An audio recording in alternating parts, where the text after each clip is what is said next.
नमस्कार साथियों, मैं हूं डॉक्टर पल्लव पांडे। आज हम चर्चा कर रहे हैं लॉरेंस कोलबर्ग के नैतिक विकास के चरण के सिद्धांत के बारे में। आइए पहले चर्चा कर लेते हैं लॉरेंस कोलबर्ग के बारे में। लॉरेंस कोलबर्ग का जन्म 25 अक्टूबर 1927 को तथा मृत्यु 19 जनवरी 1987 को हुई थी। आप अमेरिका के एक मनोवैज्ञानिक थे जिनका नैतिक विकास के चरण अत्यधिक प्रसिद्ध है। आप शिकागो विश्वविद्यालय के मनोवैज्ञानिक विभाग में तथा हार्वर्ड विश्वविद्यालय के ग्रेजुएट स्कूल में प्रोफेसर थे। ये लॉरेंस कोलबर्ग के बारे में सामान्य जानकारी है। सबसे बड़ी महत्वपूर्ण बात इसमें यह है कि लॉरेंस कोलबर्ग कौन थे? एक अमेरिकन मनोवैज्ञानिक थे। एक लंबा अनुभव इनका रहा मनोविज्ञान के क्षेत्र में। लॉरेंस कोलबर्ग ने नैतिक विकास के 6 चरण दिए हैं। एक बच्चे में जो नैतिक विकास होता है, जो मॉरल डेवलपमेंट जो होता है, जो वैल्यू का जो डेवलपमेंट होता है, उसके 6 चरण होते हैं जिन्हें आसानी से पहचाना जा सकता है। इन 6 चरणों में से प्रत्येक चरण नैतिक दुविधाओं को सुलझाने में तथा पूर्व चरण से अधिक परिपूर्ण होता है। महत्वपूर्ण बात देखिएगा, हर चरण, हर दिन, हर संदर्भ हमें कुछ ना कुछ नया सिखाता है। तो ये जो 6 चरण हैं, उनमें से प्रत्येक चरण को कोलबर्ग ने नैतिक दुविधाओं को सुलझाने के चरण के रूप में लिया है, जिसमें से पहला चरण की अपेक्षा दूसरा चरण अधिक परिपूर्ण होता है, अधिक मैच्योर होता है तथा यह पूर्णता की तरफ अग्रसर करता है। कोलबर्ग ने नैतिक विकास के सिद्धांत को अवस्था का सिद्धांत भी कहा है। ध्यान रखिएगा, नैतिक विकास का सिद्धांत अवस्था का सिद्धांत भी कहलाता है। महत्वपूर्ण बात जो इसमें हमने चर्चा की है, पहला, लॉरेंस ने नैतिक विकास के 6 चरण बताए हैं। प्रत्येक चरण दूसरे चरण की अपेक्षा अधिक मैच्योर होता है, अधिक परिपक्व होता है तथा प्रत्येक चरण नैतिक दुविधाओं को सुलझाने में जाता है, यानी नैतिक दुविधाओं को सुलझाने का काम करता है। जब तक हम नैतिक दुविधाओं को सुलझाते नहीं, तब तक हम अगले चरण की तरफ उन्मुख नहीं होते हैं। ये महत्वपूर्ण बात है अवस्था के सिद्धांत की, जिसे नैतिक विकास का सिद्धांत भी कहा जाता है। हम बात कर रहे हैं लॉरेंस कोलबर्ग की। पियाजे की तरह कोलबर्ग ने भी यह पाया कि नैतिक विकास कुछ चरणों में, यानी कि कुछ स्टेप्स में होता है। इससे पहले वाले वीडियो में हमने पियाजे के बारे में, जहाँ पियाजे के बारे में विस्तार से आपको बता दिया है, तो उससे आप देख लीजिएगा, पढ़ लीजिएगा, आपको कंपेयर आपको करना होगा। कोलबर्ग ने पाया कि यह समस्त चरण सार्वभौमिक होते हैं, यानी कि हर व्यक्ति के जीवन में यह नैतिक विकास के जो 6 चरण हैं, यह सार्वभौमिक हैं, जो हर के चरण में आते हैं। बच्चों के साथ 20 साल तक के एक विशेष साक्षात्कार के प्रयोग द्वारा कोलबर्ग इन निर्णयों पर पहुंचे। निष्कर्ष किससे निकाला आपने? बच्चों में आपने 20 वर्ष तक के बच्चों में आपने नियमित रूप से उनमें कुछ क्वेश्चनायर दिए, यानी कि कोलबर्ग ने एक वैज्ञानिक रूप से अपनी धारणा को पुष्टि किया है। अपने जो हाइपोथेसिस है उसको इन्होंने प्रूव किया है, यानी कि इन्होंने एक्सपेरिमेंटल स्टडी की। एक्सपेरिमेंटल स्टडी, जिसे वैज्ञानिक स्टडी, साइंटिफिक स्टडी भी कहा जाता है, उससे इन्होंने एक निष्कर्ष को प्राप्त किया कि जो नैतिक विकास का जो सिद्धांत है वह 6 चरणों में होता है और हर बच्चे की ज़िंदगी में, हर व्यक्ति की ज़िंदगी में उसका एक अहम महत्व होता है ना। ये साक्षात्कार क्या थे? इन्होंने जो इंटरव्यू मेथड का जो इस्तेमाल किया एक्सपेरिमेंटल स्टडी में, ये क्या थे? इन साक्षात्कारों में बच्चों को कुछ ऐसी कहानियाँ सुनाई जाती थी जिनके कहानियों के पात्रों के सामने कई नैतिक उलझनें थी, है ना। इनमें कहानियाँ कुछ बच्चों को सुनाई जाती थी और उन कहानियों के आधार पर उस कहानी के जो चरित्र जो हैं, उनके किसी न किसी रूप से उनमें कुछ नैतिक बाध्यताएँ उनके सामने होती थी। कुछ न कुछ उनको इस तरह की परिस्थितियों का सामना करना पड़ता था जिसमें उन्हें एक विकल्प का चयन करना पड़ता था। उस कहानी के चरित्र में एक कहानी बड़ी इसमें प्रसिद्ध है, वो सिर्फ सुन लीजिए, उसमें हम बता देते हैं आपको। कहानी ये थी, यूरोप में एक महिला मौत के कगार पर थी। डॉक्टर ने कहा कि एक दवाई है जिससे उसकी जान शायद बच जाए। वो एक तरह का रेडियम था जिसकी खोज उस शहर के एक फार्मासिस्ट ने उसी दौरान की थी। दवाई बनाने का खर्चा बहुत था और दवाई वाला दवाई बनाने के खर्च से 10 गुना ज़्यादा पैसा मांग रहा था। उस औरत का इलाज कराने के लिए उसका पति, जिसका नाम हाइनस था, जब उस दवा विक्रेता के पास गया जिसे वह जानता था, तो भी दवा विक्रेता ने उससे वह दवाई देने से मना कर दिया, और जो उधार जो उसने लिया और लोगों से, तो वह भी दवाई के दाम के आधे ही थे, जबकि वह तो 10 गुना ज़्यादा पैसा मांग रहा था। उसने दवाई वाले से कहा कि उसकी पत्नी मरने वाली है और वह उस दवाई उसको सस्ते में दे दे, बाकी पैसा वह बाद में उससे लौटा देगा। लेकिन दवाई वाले ने मना कर दिया, और दवाई वाले ने कहा जब मैंने ये दवाई खोजी है तो मैं इसे बेचकर पैसा कमाऊंगा। तब उस महिला का पति हाइनज मजबूर हो गया और उसने उसकी दुकान को रात को तोड़ दिया और वह पत्नी के लिए वह दवा चुरा करके ले गया। यह एक कहानी, कुल 11 कहानियाँ उन्होंने बनाई थी कोलबर्ग ने, नैतिकता की 12 कहानियाँ थी, जिनमें चरित्र के सामने कोई ना कोई ऐसी नैतिक व्यवस्था आती है। जैसे इस कहानी में भी चरित्र के सामने, हाइनज के सामने नैतिक व्यवस्था आई। इसके बाद कहानी सुनाने के पश्चात उन बच्चों को प्रश्न दिए जाते थे इस कहानी के संबंध में, और साक्षात्कार में उनको प्रश्न दिए जाते थे और प्रश्नों का उत्तर उन बच्चों से प्राप्त किया जाता था, जिसके आधार पर कोलबर्ग ने नैतिक चिंतन की 3 अवस्थाएं बताई हैं, जिन्हें पुनः 2-2 चरणों में विभाजित किया गया है। जब वो कहानी 11 कहानी, देखिए इसमें महत्वपूर्ण बात और देखिएगा कि कुल कितनी कहानियाँ सुनाई गई थी, 11 कहानियाँ। महत्वपूर्ण बात है कि कोलबर्ग ने कुल कितनी कहानियाँ सुनाई, या कोलबर्ग ने अपने रिसर्च में, अपने शोध में कुल कितनी कहानियाँ बच्चों को सुनाई, तो बच्चों को कुल उसने 11 नैतिकता की कहानियाँ सुनाई थी, जिसमें चरित्र के सामने कोई ना कोई नैतिक व्यवस्था होती थी। उसके बाद ही उसका प्रश्नोत्तर का निर्माण करके उनसे बच्चों से साक्षात्कार के आधार पर वह प्रश्नोत्तर करता था, बच्चों से प्रश्न पूछता था। तो इससे उन्होंने निष्कर्ष निकाला, कोलबर्ग ने यह निष्कर्ष निकाला कि नैतिक चिंतन की 3 अवस्थाएं होती हैं, और ये 3 अवस्थाएं पुनः 2 भागों में विभाजित की जाती हैं, तब जाकर के वो 6 उसमें अवस्थाएं इसमें होती हैं। ध्यान रखिएगा। आइए चर्चा कर लेते हैं कौन कौन सी। पहली, रूढ़ि पूर्व अवस्था का चिंतन। पहली अवस्था कौन सी? रूढ़ि पूर्व अवस्था का चिंतन। यह नैतिक चिंतन का सबसे निचला चरण, यह प्रारंभिक चरण है। अच्छा प्रश्न है कि नैतिक चिंतन का सबसे निचला चरण या प्रारंभिक चरण कौन सा है, तो इसे रूढ़ि पूर्व अवस्था में चिंतन कहा जाता है। इस चरण में क्या गलत क्या सही पर बाहर से मिलने वाली सजा व उपहार का प्रभाव पड़ता है ना।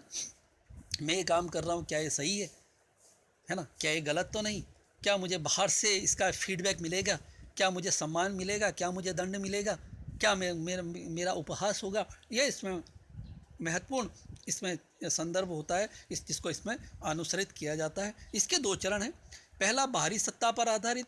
यहाँ नैतिक सोच सजा में से बंधी रहती है। जैसे बच्चे मानते हैं कि उन्हें बड़ों की बात माननी चाहिए, नहीं तो बड़े उन्हें दंडित करेंगे, है ना। हम दंड व्यवस्था के आधार पर अपनी सत्ता स्थापित करते हैं। यानी कि सबसे बड़ी बात, महत्वपूर्ण बात क्या आई है कि एक भारतीय संदर्भ है, जिसे आप नकारात्मक रूप में कह सकते हैं कि भय बिन होत न प्रीत, है ना। जब तक भय नहीं तब तक प्यार नहीं। लेकिन वैसे देखा जाए तो आजकल इस धारणा को गलत माना गया है ना, कि बच्चों से रैपो यानी कि भावना तो जुड़ाव स्थापित होना चाहिए। बहरहाल रूढ़िपूर्व चिंतन का पहला चरण यह है कि बच्चों में यह जो नैतिक सोच का विकास होता है कि भाई मुझे बड़ों की बात माननी चाहिए। कालांतर में जाकर के यही बात भविष्य में भी होती है कि हमें बड़ों की बात माननी चाहिए, भले ही उसके में बाद में उसमें सजा का डर ना रहे, लेकिन इसका जो नैतिकता का बीज वपन जो है वो बचपन से हो जाता है।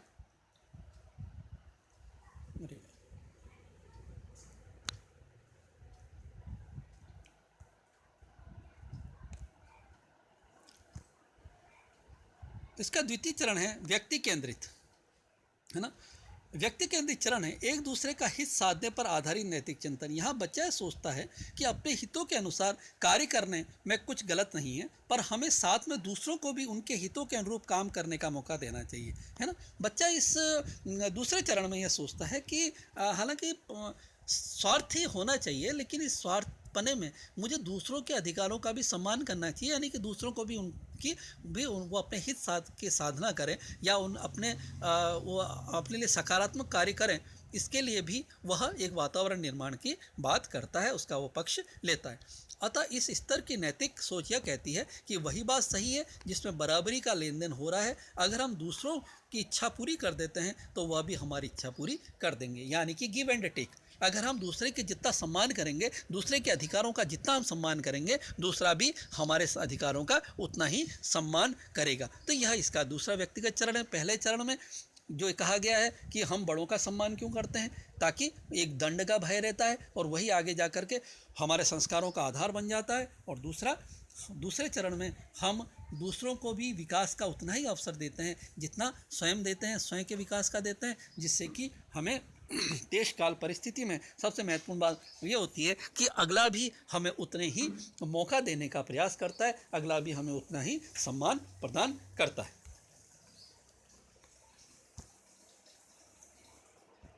दूसरा इसमें रूढ़िगत चिंतन जो 10 से 13 वर्ष की अवस्था में होता है ना।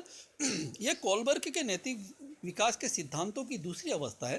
इस अवस्था में लोग एक पूर्व निर्धारित सोच से चीज़ों को देखते हैं, जिसमें देखा गया है कि अक्सर बच्चों का व्यवहार उनके माता पिता या किसी बड़े व्यक्ति द्वारा बनाए गए नियमों के आधार पर होता है ना। 10 से 13 वर्ष की अवस्था में इन्होंने जो शुरुआत जो की थी वो 6 वर्ष की अवस्था से कोलबर्ग ने अपने अध्ययन की शुरुआत की थी। तो 10 से 13 वर्ष के बच्चे के उन्होंने अध्ययन करने के उपरांत पाया कि बच्चों का जो व्यवहार होता है वो माता पिता के नियमों द्वारा निर्धारित होता है, यानी कि बच्चा इसमें स्वयं कोई निर्णय लेने की स्थिति में नहीं होता है ना। इसका जो तीसरा चरण है ना, जो तो 2 चरण पहले के 2 भाग हुए, इसका जो तीसरा चरण है वो क्या है, इसकी चर्चा कर लेते हैं। अच्छे आपसी व्यवहार व संबंधों पर आधारित नैतिक चिंतन, यह कोलबर्ग के नैतिक सिद्धांतों की तीसरी अवस्था है। इस स्थिति में लोग विश्वास, दूसरों का ख्याल रखना, दूसरों के निष्पक्ष व्यवहार को अपने नैतिक व्यवहार का आधार मानते हैं। बच्चे और युवा अपने माता पिता द्वारा निर्धारित किए गए नैतिक व्यवहार के मापदंडों को अपनाते हैं, और क्योंकि उन्हें माता पिता की नज़र में एक अच्छा लड़का या लड़की बनाता है। महत्वपूर्ण बात देखिएगा, ये रूढ़िगत चिंतन का जो चरण है इसकी हम ये चर्चा कर रहे हैं कि यह आपसी व्यवहार पर आधारित होता है, यानी कि इसमें जो व्यवहार नैतिक नियमों का जो पैमाना जो होता है वो माँ बाप होते हैं।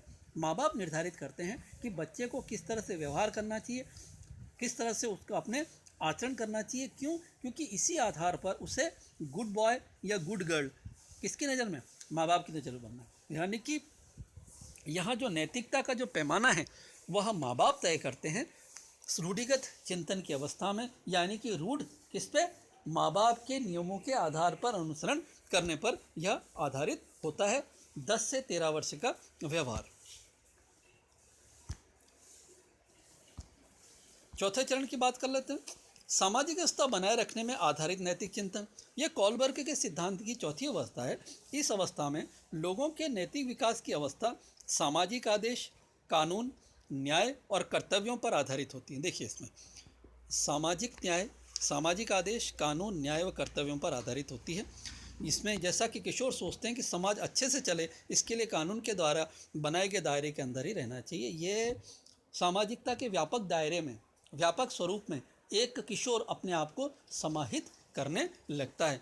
अर्थात यहाँ सामाजिकता, न्याय, कानून, आदेश, इसको तरजीह दी जाने लगती है, और स्व के स्थान पर यानी कि व्यापकता, राज्य, समाज, राज्य, देश, इसके बारे में जो किशोर वय का बच्चा है वह सोचने लगता है, विचार करने लगता है।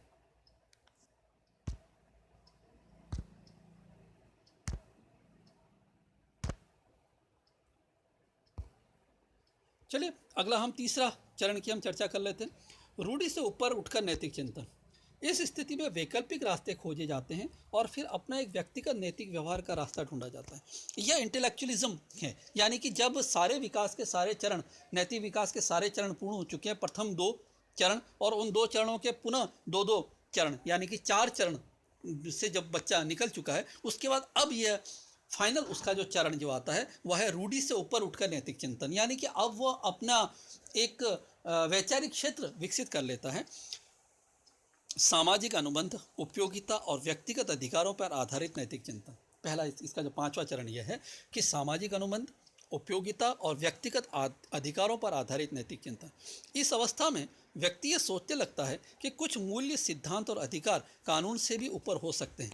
व्यक्ति वास्तविक सामाजिक व्यवस्थाओं का मूल्यांकन इस दृष्टि से करने लगता है कि वह किस हद तक मूल अधिकारों तथा मूल्यों का संरक्षण करते हैं। एक ये बहुत महत्वपूर्ण और व्यापक संकल्पना है ना, कि भाई अगर वो हाइजन ने चोरी की तो चोरी करना तो गलत था, है ना, चोरी करना निस्संदेह गलत था, लेकिन क्या वह चोरी नहीं करता तो क्या उसके व्यक्तिगत अधिकार या सामाजिक उपयोगिता पूर्ण हो पाती है ना। तो यहाँ एक महत्वपूर्ण बात यह है कि यहाँ इस स्थिति में आकर के जो किशोर जो है, जो बाल व्यक्ति जो है, वह यह सोचने लगता है कि सामाजिक व्यवस्था का मूल्यांकन जो है वो मूल अधिकार और मूल्यों के संरक्षण से किस हद तक होता है, उसके आधार पर वह निष्कर्ष निकालता है। यह नैतिक आधार पर हाइजन द्वारा किए गए कार्य को बच्चे ने सकारात्मक या अन्य 11 जो कहानी, कुल 11 जो कहानियाँ हैं, इसमें जब जब ऐसी नैतिक विडंबना में या नैतिक विवशता में जो फंसता है नायक या उसका जो चरित्र, तो ऐसी स्थिति में बच्चे ने या व्यक्ति ने निष्कर्षित किया कि किस तरह से उसके जो मूल्य हैं वह सामाजिक मूल्यों के अनुरूप हैं या नहीं, तथा उसका मूल अधिकारों पर, जीवन का अधिकार तो मूल अधिकार है ना, और मूल्य है उनका संरक्षण किस स्तर तक होता है और किसको किस पर तरजीह दी जानी चाहिए, प्रायोरिटी दी जानी चाहिए। सार्वभौमिक नीति सम्मत सिद्धांतों पर आधारित नैतिक चिंतन। इस अवस्था में व्यक्ति सार्वभौमिक मानवाधिकार पर आधारित नैतिक मापदंड बनाता है। जब कोई व्यक्ति अंतरात्मा की आवाज़ के द्वंद्व के बीच में फंसा होता है तो व्यक्ति यह तर्क करता है कि अंतरात्मा की आवाज़ के साथ चलना चाहिए, चाहे वह निर्णय जोखिम भरा हो या ना हो। इसलिए उसे कुछ भी करने से पहले अपनी भावनाओं के अलावा औरों की ज़िंदगी के बारे में भी सोचना चाहिए था। महत्वपूर्ण बात हाइजन की यहाँ हम बात करेंगे, है ना। वह व्यक्तिगत अंतर्द्वंद्व में फंसा था, उसने अपनी तरफ से पूरा कार्य किया, पूरे प्रयास किए, लेकिन जब उसके प्रयास पूर्ण नहीं हुए तो वह मजबूर हुआ अपनी अंतरात्मा की आवाज़ के आधार पर। क्यों? उसकी जो धर्मपत्नी है वो मृत्यु की शैया पर थी।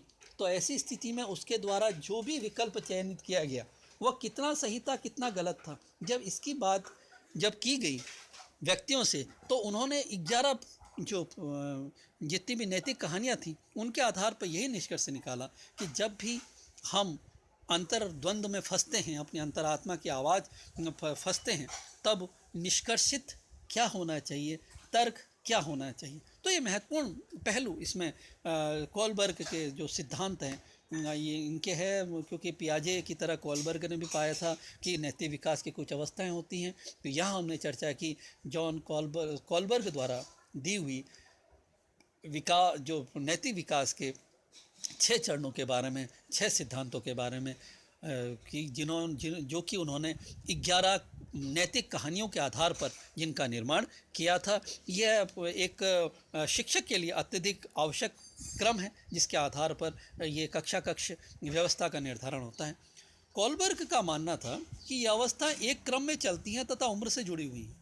9 साल की उम्र से पहले के बच्चे पहले स्तर पर काम करते हैं, यानी कि 9 से जो पहले स्तर के जो बच्चे जो होते हैं, यानी 9 वर्ष से कम स्तर के बच्चे जो होते हैं वो रूढ़िपूर्व अवस्था में चिंतन करते हैं, है ना। रूढ़िपूर्व अवस्था में हमें पता, हमने चर्चा कर ली थी, फिर देख लीजिएगा। इसमें बाहरी सत्ता पर आधारित और व्यक्ति केंद्रित दो चरण इसमें दिए हुए हैं। अधिकतर किशोर तीसरी अवस्था में सोचते हुए पाए जाते हैं, है ना। इन्होंने जब एनालिसिस किया तो जो तीसरी अवस्था जो है उस पर इन्होंने सबसे ज़्यादा पाया, जो कि रूढ़ि से ऊपर उठकर जो नैतिक चिंतन है, इस पर ज़्यादा इसमें बच्चों ने चर्चा की। और जो दूसरी और चौथी अवस्था के रूप में सोच के लक्षण भी ज़्यादा दिखाई दिए। इन्होंने जब निष्कर्षित किया तो इसमें जो दूसरी और चौथी अवस्था जो है इस पर भी जो विचार जो किशोर थे उनके चिंतन लक्षण ज़्यादा दिखाई दिए। प्रारंभिक वयस्कता में पहुंचने पर बहुत थोड़े लोग रूढ़िपूर्णता से ऊपर उठकर नैतिक तर्क देते हैं, यानी कि नैतिक चिंतन जो है, यानी कि जो तीसरा जो है, जिसके 2 चरण जो सामाजिक अनुबंधन, उपयोगिता और सार्वभौमिक नीति सम्मत सिद्धांत जो हैं, इनसे ये जिसमें शामिल है रूढ़ि से ऊपर नैतिक चिंतन, इस पर प्रारंभिक वयस्क जो स्टार्टिंग एडोलसेंस जो है उसके बच्चों ने इसमें जवाब दिया था। तो कोलबर्ग के विचार हैं जो नैतिक चिंतन के आधार हैं। हमें इसमें महत्वपूर्ण बात कक्षा शिक्षण के लिए यह समझ में आती है, यह स्पष्ट होती है कि बच्चों को नैतिक कथाओं के माध्यम से उनमें नैतिकता के गुण का विकास हमें करना चाहिए, है ना, क्योंकि नैतिकता ही मूल्य का आधार है और मूल्य आधारित शिक्षा वर्तमान संदर्भ में आवश्यक है ना। आइए चर्चा कर लेते हैं कोलबर्ग की द्वारा दी गई विचार का अवस्थाओं पर प्रभाव। हर अवस्था में नैतिक तर्क इस बात पर आधारित होता है कि कुछ स्तर का संज्ञानात्मक विकास होगा। देखिए, मैं फिर आपसे कहूँगा पियाजे के विचार आप देख लीजिएगा। कॉग्निटिव डेवलपमेंट कब होता है? जब आयु आधारित विकास होता है ना। बच्चे के लिए, एक छोटे बच्चे के लिए पैसा चोरी करके कुल्फ़ी खाना आसान होता है, लेकिन जब वह 9 वर्ष की आयु के बाद जाता है तो उसे लगता है कि वास्तव में मैंने गलती की। तो ये संज्ञानात्मक विकास है ना। कॉलबर्ग कहते हैं कि बच्चों का संज्ञानात्मक विकास उनके नैतिक चिंतन के विकास को सुनिश्चित नहीं करता, बल्कि बच्चों की नैतिक तार्किकता दिखाती है कि नैतिक सवालों और नैतिक द्वंद्वों को हल करने के कैसे अनुभव प्राप्त होते हैं ना। नैतिक द्वंद्व जो हैं और नैतिक प्रश्न हैं, इनके बीच में सामंजस्य स्थापित करके ही एक बच्चा अपना संज्ञानात्मक विकास को प्राप्त कर सकता है। अर्थात नैतिक चिंतन जो है वह संज्ञानात्मक विकास पर तभी आधारित होगा जब उसके सामने यह प्रश्नोत्तर विधि से या किसी संदर्भ से हम यह परिस्थितियाँ प्रदर्शित करेंगे कि किस हिसाब से वो नैतिक सवाल और नैतिक द्वंद्वों के आधार पर किसी भी समस्या को निष्कर्षित करता है। कॉलबर्ग मानते हैं कि बच्चों की आपसी बातचीत ऐसे सामाजिक उद्दीपनों में से अहम चीज़ है जो बच्चों की नैतिक सोच को बदलने की चुनौती प्रदान कर सकती है, जबकि वयस्क नियम और कायदे बच्चों पर थोपते हैं। बच्चों में आपसी लेन देन उनको दूसरे व्यक्ति के दृष्टिकोण देखने तथा जनतांत्रिक ढंग से नियम बनाने का अवसर प्रदान करता है। यानी कि निष्कर्षित रूप में यह है कि वयस्क जब अपनी इच्छा को बच्चों पर थोपते हैं तो यहाँ यह भी ध्यान रखने वाली बात है कि जब बच्चे थे तब उन्होंने नैतिकता के विकास के चरणों में अपने आप को कहाँ पाया और कहाँ प्राप्त किया। यानी कि बच्चों को जनतांत्रिक आधार पर विचार करने, जनतांत्रिक आधार पर अपनी नैतिकता का संवर्धन करने का इसमें मौका प्रदान किया जाना चाहिए। कॉलबर्ग ने कहा कि बच्चों के दूसरों का दृष्टिकोण लेने की क्षमता उनके नैतिक तर्क में प्रगति लाती है। यानी कि यह तथ्य है कि बच्चों में खुद का दृष्टिकोण इतना व्यापक नहीं होता। ऐसे में अगर एक बालक को तर्क आधारित शिक्षा पद्धति प्रदान की जाती है, तर्क किसका? आयु आधारित तर्क। किसी वयस्क व्यक्ति से जो तर्क जो प्राप्त होता है, तर्क संस्कार रूप में प्राप्त होता है, तो उसकी प्रगति, उसके व्यक्तित्व में विकास होता है। ये कॉलबर्ग के नैतिक विकास के सिद्धांत हैं। कॉलबर्ग के नैतिक विकास के 6 प्रमुख सिद्धांत हैं जिनकी हमने चर्चा कर ली। एक बार आप फिर इसका अध्ययन कर लीजिएगा। अगर आपके मन में कोई डाउट है, कोई प्रश्न है, तो प्लीज़ कमेंट बॉक्स में जा करके अपने जो भी आपकी क्वेरीज है उसको लिखिए। शुभकामनाओं के साथ, धन्यवाद।